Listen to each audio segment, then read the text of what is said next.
안녕하세요. 반갑습니다. 주갈성교회 유형욱 목사입니다. 지난 한 주간 굉장히 많이 더웠는데 여러분들 건강하게 잘 지내고 계시죠? 여러분, 날씨가 아무리 덥고 짜증이 나고 정신이 혼미해져도 우리가 절대로 놓치면 안 되는 것이 있습니다. 그것은 바로 우리가 예수 그리스도의 사랑으로 새 생명을 얻은 성도라는 사실입니다. 온 세상 천지가 없어져도 그 사실만큼은 절대로 변함이 없다는 것을 여러분들 분명히 깨닫게 되시기를 바랍니다. 오늘 우리에게 주시는 말씀 같이 보도록 하겠습니다. 마태복음 24장 23절에서 25절입니다. 그때 사람이 너에게 말하되 보라, 그리스도가 여기 있다 혹은 저기 있다 하여도 믿지 말라. 거짓 그리스도들과 거짓 선지자들이 일어나 큰 표적과 기사를 보여 할 수만 있으면 택하신 자들도 미혹하리라. 보라, 내가 너에게 미리 말하였노라. 아멘. 우리는 지난주에 예수님께서 이 마지막 때에 어떤 징조가 있는지에 대해서 말씀하시는 내용을 봤습니다. 여러 징조들이 있지만 무엇보다도 천국 복음이 온 세상에 전파가 되면 그때야 끝이 온다라고 말씀을 해주신 내용을 봤습니다. 오늘 이어지는 이 본문 내용의 말씀은 마지막 때에 이 땅에 오게 될 큰 환난에 대해서 말씀을 해주고 계신 내용입니다.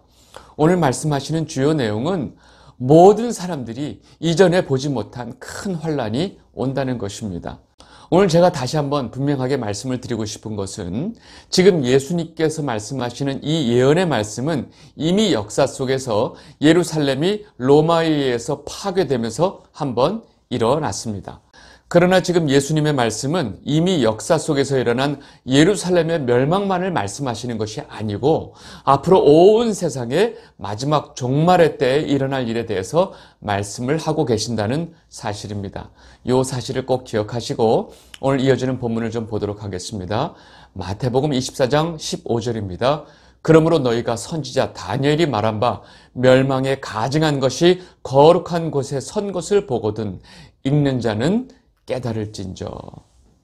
지금 예수님께서는 이 다니엘의 예언을 인용을 해서 말씀을 하고 계신데 지금 예수님께서 말씀하시는 이 예언은 결국 AD 70년에 이 로마가 예루살렘 성에 쳐들어오면서 사실은 일어나게 됩니다.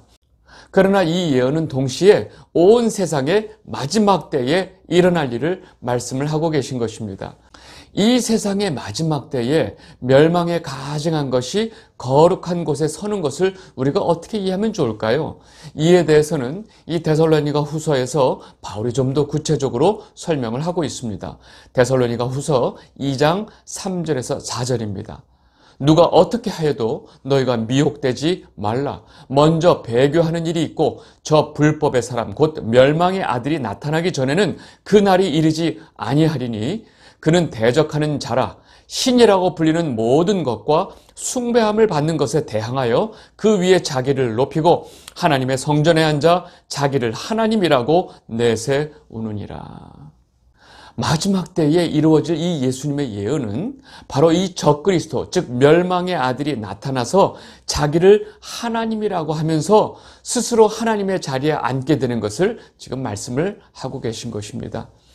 이런 일들이 구체적으로 이제 우리 눈에 벌어질 때 우리는 어떻게 행동해야 되느냐? 예수님께서 이에 대해서 다음과 같이 말씀을 하고 계십니다. 마태복음 24장 16절에서 18절입니다. 그때에 유대에 있는 자들은 산으로 도망할지어다. 지붕 위에 있는 자는 집 안에 있는 물건을 가지러 내려가지 말며 밭에 있는 자는 겉옷을 가지러 뒤로 돌이키지 말지어다. 지금 예수님께서 하시는 말씀을 보면 마지막 때에 환난이 닥칠 때 그 상황이 얼마나 위급한 상황인지를 알 수가 있습니다. 이 말씀은 그 환난이 닥치는 그 순간에 아주 사소한 것이라도 이 세상적인 삶에 대한 미련을 갖지 말고 그 자리를 빨리 피하라고 말씀을 하고 계신 것입니다. 그 환난이 닥치는 그 순간은 오로지 하나님만 의지하고 신속하게 그 자리를 피하라고 지금 경고하고 있는 것입니다. 지금 예수님께서 말씀하시는 이 마지막 때의 그 환난의 상황은 이 롯과 그의 가족들이 살던 이 소돔과 고모라를 하나님께서 유황불로 심판하실 때 상황과 똑같습니다. 창세기 19장 15절 17절입니다. 동틀 때에 천사가 롯을 재촉하여 이르되 일어나 여기 있는 내 아내와 두 딸을 이끌어내라. 이 성의 죄악 중에 함께 멸망할까 하노라. 그 사람들이 그들을 밖으로 이끌어낸 후에 이르되 도망하여 생명을 보존하라. 돌아보거나 들에 머물지 말고 산으로 도망하여 멸망함을 면하라. 이른 새벽에 천사가 갑작스럽게 롯을 재촉을 하고 있는 상황입니다. 롯에게 천사는 지금 내 가족들, 내 아내와 두 딸을 데리고 이 성 중에서 빨리 탈출을 하라고 말을 하고 있습니다. 정신없이 롯과 그의 가족들을 성 밖으로 이끌어낸 후에 천사는 롯에게 말합니다. 절대로 뒤를 돌아보거나 들에 머물지 말고 앞만 보고 산으로 도망해서 지금 이 멸망함에서 너희는 빨리 피신을 하거라 라고 말을 합니다. 그때 롯은 자기 가족들을 데리고 지금 산으로 도망하는 것이 도저히 불가능하다고 판단을 하고 천사에게 부탁을 합니다. 저와 가족들이 지금 저 산으로 가는 것은 도저히 불가능할 것 같으니까 저 가까운 성으로 피신하게 해 주십시오라고 간청을 합니다. 창세기 19장 19절에서 20절입니다. 주의 종이 주께 은혜를 입었고 주께서 큰 인자를 내게 베푸사 내 생명을 구원하시오나 내가 도망하여 산에까지 갈 수 없나이다. 두렵건대 재앙을 만나 죽을까 하나이다. 보소서 저 성읍은 도망하기에 가깝고 작기도 하오니 나를 그곳으로 도망하게 하소서. 이는 작은 성읍이 아니니까 내 생명이 보존되리이다. 이때 천사는 롯이 간절한 부탁을 허락을 합니다. 그리고 그 작은 성으로 빨리 피신하라고 합니다. 지금 롯이 피신하려고 했던 그 성 역시 사실은 멸망의 대상이었지만 롯의 생명을 살리기 위해서 천사는 그 조그만 성을 멸하지 않겠다고 말을 합니다. 창세기 19장 21절에서 22절입니다. 그가 그에게 이르되 내가 그 일에도 내 소원을 들었은즉 내가 말하는 그 성읍을 멸하지 아니하리니 그리로 속히 도망하라. 내가 거기 이르기까지 내가 아무 일도 행할 수 없노라 하였더라. 그러므로 그 성읍 이름을 소알이라 불렀더라. 지금 이렇게 급박한 상황에서 천사는 롯에게 당부를 하고 롯은 가족들을 데리고 미친 듯이 동이 트기 전에 그 성으로 뛰는 것입니다. 여러분 지금 이 상황을 우리가 어떻게 이해해야 되냐면 갑자기 자다가 눈 뜨고 일어나서 그동안 자기가 살던 그 화려한 집과 집에 있던 가축들 종들을 다 내버리고 자기의 모든 보물들도 다 내버려두고 갑자기 옷만 가까스로 걸치고 이 새벽 미명에 미친 듯이 옆에 있는 작은 성으로 가족들을 데리고 뛰고 있는 상황이에요. 기가 막힌 상황이죠. 그리고 가까스로 롯과 가족들이 그 소알성에 도착한 그때에 마침내 해가 뜨기 시작합니다. 해가 뜨는 그 순간에 하나님께서 그 소돔과 고모라에 유황과 불을 비같이 쏟아 붓습니다.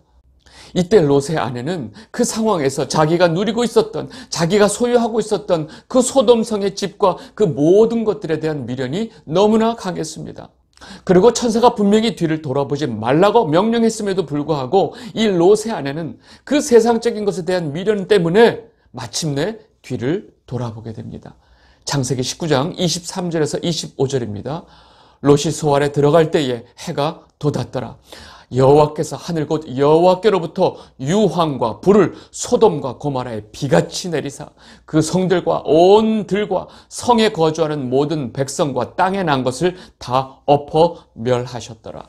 롯의 아내는 뒤를 돌아보았으므로 소금 기둥이 되었더라. 자기가 살던 그 죄악의 도시에 대한 미련을 가지고 뒤를 돌아본 이 롯의 아내는 그 자리에서 소금 기둥이 되어버리는 것입니다.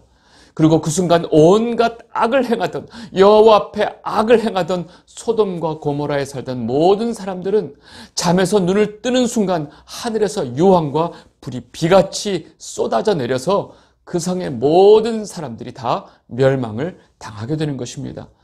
여러분 구약의 이러한 사건들은 이 세상의 종말의 때에 일어날 사건들을 마치 모형처럼 보여주고 있다는 것입니다.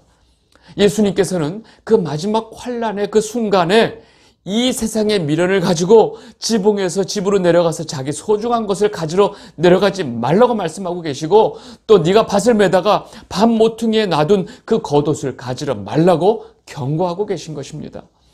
여러분 그 순간에 우리에게 있어서 이 세상의 어떤 것도 중요하지 않다는 것을 이렇게 예수님께서는 분명하게 말씀을 하고 계십니다. 그 순간에 우리가 할 수 있는 것은 오로지 하나님만 의지하고 우리의 생명을 유지하는 것입니다. 지금 우리가 목숨을 걸고 붙들고 있는 그 모든 것들이 그 순간에 아무런 소용이 없다는 것을 지금 예수님께서 너무나 강하게 말씀을 하고 계신 것입니다. 이어서 마지막 때에 닥치는 그 환난의 순간에 모든 인간은 그 육체적인 한계 상황을 경험하게 됩니다. 그래서 예수님은 다음과 같이 말씀을 하고 계십니다. 마태복음 24장 19절에서 20절입니다. 그날에는 아이벤 자들과 젖 먹이는 자들에게 화가 있으리로다. 너희가 도망하는 일이 겨울에나 안식일에 되지 않도록 기도하라. 마지막 때에 이 세상에 환난이 닥치는 그때에는 인간들에 대한 어떤 기본적인 배려도 통하지 않는다는 것입니다. 그런 환난의 상황에서 미친 듯이 자기 몸을 피신해야 되는 상황은 아이를 뵌 자들과 젖 먹이는 자들에게 화가 될 수밖에 없다는 것입니다. 그리고 그러한 환난의 상황은 누구도 예측할 수 없는 창세 이후에 가장 큰 환난의 상황이라고 말씀하십니다.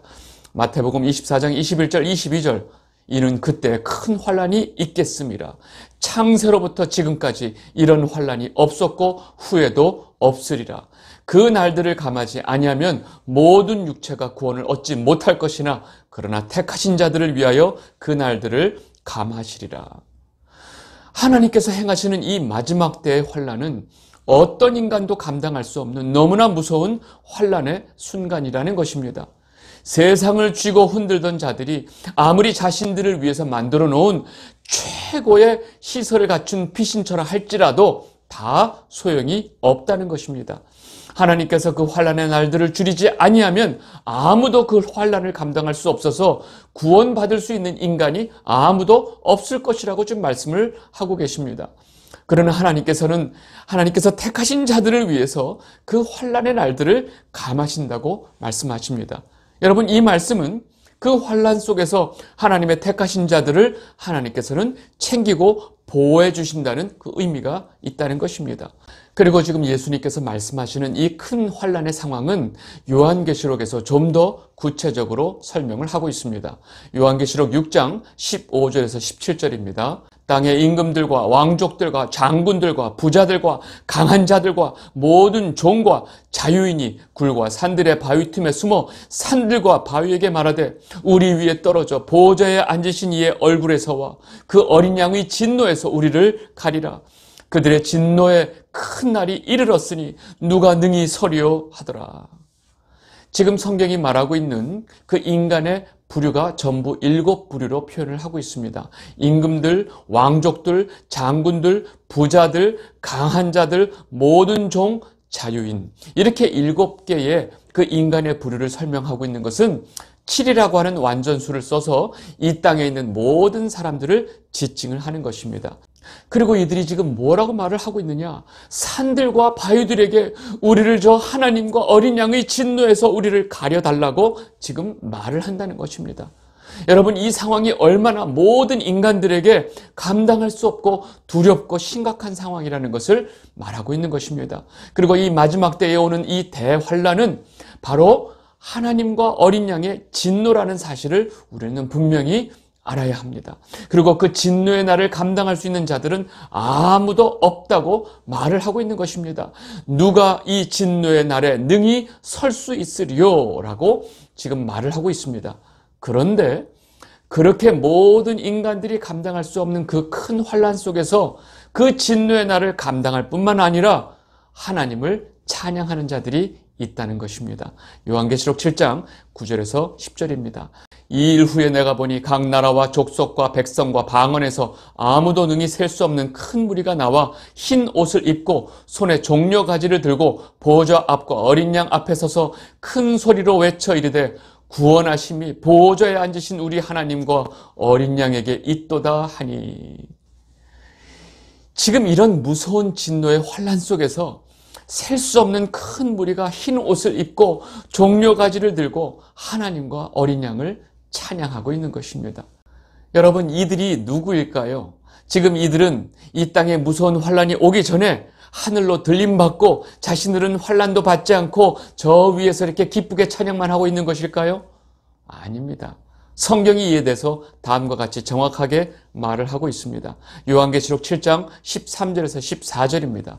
장로 중 하나가 응답하여 나에게 이르되 이 흰옷 입은 자들이 누구며 또 어디서 왔느냐? 내가 말하기를 내 주여 당신이 아시나이다 하니 그가 나에게 이르되 이는 큰 환난에서 나오는 자들인데 어린 양의 피에 그 옷을 씻어 희게 하였느니라.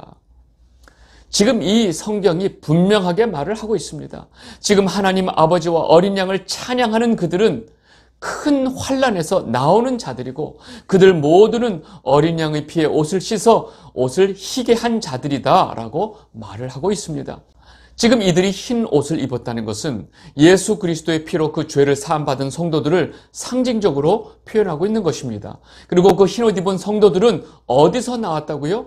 큰 환난에서 나오는 자들이다 라고 분명히 말을 하고 있습니다. 이게 무슨 말인가? 하나님의 백성, 예수 그리스도의 피로 모든 죄를 사함받은 그 성도들 역시 이 큰 환난을 다 겪게 된다고 성경이 분명히 말하고 있는 것입니다. 제가 왜 이렇게 이 사실을 강조하고 있는지 그 이유를 아시는 분들이 계실 거라고 저는 생각을 합니다.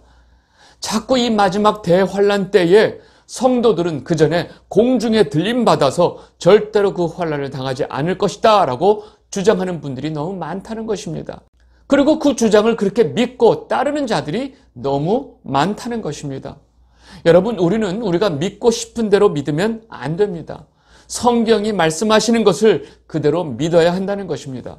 그래서 그런 분들에게 이 부분에 대해서, 즉 대환난 때 성도들은 어떻게 될까라는 이 부분에 대해서 성경이 어떻게 분명하게 말하고 있는지를 지금 말씀드리고 있는 것입니다. 다시 마태복음 24장 본문으로 돌아가서 예수님께서 말씀하시는 이 마지막 때에 이 갑자기 임하는 이 대환난은 너무나 긴박하게 온다는 사실을 강조해서 말씀하고 계십니다. 그리고 모든 성도들, 하나님의 백성들 역시 그 큰 환난을 다 통과하게 된다고 말씀하고 계십니다. 그러나 그 무시무시한 환난의 고통 속에서 예수 그리스도의 피로 죄사함을 얻은 성도들은 하나님께서 완전하게 보호해 주신다는 사실입니다. 그리고 그들은 그 환난을 통과한 후에 보좌에 앉으신 하나님 아버지와 어린 양을 찬양하게 된다는 것입니다. 그리고 이러한 환난이 오는 상황에서 예수님은 아주 중요한 말씀을 해주십니다. 마태복음 24장 23절에서 25절입니다. 그때 사람이 너에게 말하되 보라 그리스도가 여기 있다 혹은 저기 있다 하여도 믿지 말라. 거짓 그리스도들과 거짓 선지자들이 일어나 큰 표적과 기사를 보여 할 수만 있으면 택한 자들도 미혹하리라. 보라 내가 너에게 미리 말하였노라. 온 세상에 이렇게 극심한 환난이 오게 되면 많은 사람들은 두려움에 쌓이게 되고 상황 판단이 흐려지게 됩니다. 바로 그때에 예수님께서는 이 세상의 거짓 그리스도들과 거짓 선지자들이 판을 치게 된다고 경고를 하고 계십니다. 문제는 그들이 큰 표적과 기사까지 보인다고 하십니다. 그렇게 눈에 보이는 표적들과 기사들을 가지고 심지어 하나님의 택하신 자들까지 미혹을 받을 것이라고 말씀을 하고 계십니다. 다시 말해서 이들이 행하는 이 표적과 기사는 많은 사람들을 미혹하기에 충분하다는 것입니다. 야, 저 정도면 저 사람이 진짜 예수님 아니야? 저 사람이 진짜 그리스도 아니야? 라고 생각한다는 것입니다.